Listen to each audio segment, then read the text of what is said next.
Analisis yang dilakukan antara ketiga lembaga, pajak, bea cukai, dan PPATK, itu ditemukan ada 5 wajib pajak perorangan dengan inisial SB, LB, DY, HG, dan DL. Ini wajib pajak perorangan, Pak Kabar Eskrim, yang menyangkut masalah 189 terkait masalah emas. Lalu kemudian dalam bentuk korporasi ada 8 perusahaan, ya. PT BSI, PT IKS, PT IKA, PT LM, PT TU, PT SHS, GASA, dan SJU. Ini ada nilai transaksi kurang lebih 289 triliun dan 2.240 US dollar. Ini merupakan nilai akumulasi transaksi masuk dan keluar baik di dalam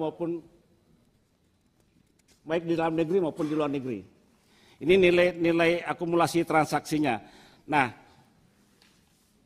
ada pertanyaan kita, ya, bahwa dari perusahaan-perusahaan ini tadi disebutkan oleh Ibu Menteri tadi, bahwa 2 perorangan dinyatakan lepas dari tuntutan hukum onslah, dan 2 perusahaan terbukti denda, katakanlah seperti itu. Tapi ternyata masih ada beberapa wajib pajak perorangan dan juga masih ada beberapa wajib pajak dalam bentuk korporasi yang belum dimintai pertanggungjawaban hukum. Nah, kalau kemarin yang masuk dalam proses pengadilan adalah bentuk kepabeanan, saya kira memang besar potensi untuk lepas dari segala tuntutan hukum itu sangat besar. Akan tetapi ketika Pak Kabar Eskrim, Pak Jampidum, atau KPK lewat aparat penegak hukum menelusuri tentang illegal mining, ini sangat mudah, Pak. Dari mana mereka dapatkan emas yang diekspor dalam bentuk, katakanlah dalam bentuk perhiasan, dan bahan bakunya masuk ke dalam negeri yang tidak sebanding ekspornya dengan impornya, kan begitu. Apakah perusahaan ini punya lahan tambang? Ini kan sangat mudah ditelusuri. Apakah dia dapatkan dari peti-peti, katakanlah koridor-koridor yang bermain di tambang-tambang emas? Ini kan sangat mudah ketika kita telusuri tentang illegal miningnya, bukan menyangkut masalah kepabeanannya. Ya kan begitu. Nah, saya dorong ini, Pak, aparat penegak hukum untuk menelusuri ini. Ada 9 entitas perusahaan yang saya sebutkan tadi. Saya ngambil inisial, Pak, karena ini saya juga masih dengan pasal 11 tentang Undang-Undang Nomor 8 ini. Tapi nama perusahaan dan orangnya ada di sini, Pak. Saya tahu. Ini ada namanya. Kalau Pak Kabar Eskrim kita kasih. Supaya dipanggil ini 9 perusahaan dan 5 orang wajib pajak. Oh, Satgas. Pak Menko ya. Oh iya. Tapi saya kira tidak tepat, Pak, Satgas. Masa persoalan dalam rumah akan diselesaikan oleh orang yang dalam rumah itu sendiri.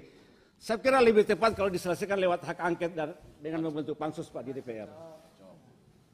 Bagaimana Pak Kabar Eskrim? KPK. Itu Pak, setuju Pak Menko Polhukam? Setuju Pak ya? Bentuk angket. Pak Menko setuju. Kita bentuk angket dengan pansus supaya ini kita bisa lakukan proses penyelidikan terkait menyangkut masalah 349 dan 189 triliun. Ini yang kedua ya, saya dorong itu Pak, lewat aparat penegak hukum, ada 9 entitas perusahaan dan 5 wajib pajak perorangan untuk menelusuri menyangkut masalah illegal mining. Ya. Berikutnya ya, di akhir saya juga melihat memang sumber datanya sama. Tapi kalau lihat dari breakdown-nya memang sangat berbeda. Satu melihat dari perspektif politik boleh jadi, satu melihat perspektif keuangan boleh jadi, kan begitu. Sehingga memang beda. Ya kan begitu. Kalau melihat angka-angka itu dari sisi politik, orang politik melihat Pak Saroni itu beda, Pak. Dengan orang keuangan beda. Jadi walaupun sumber datanya sama, kan begitu. Kenapa, Ben?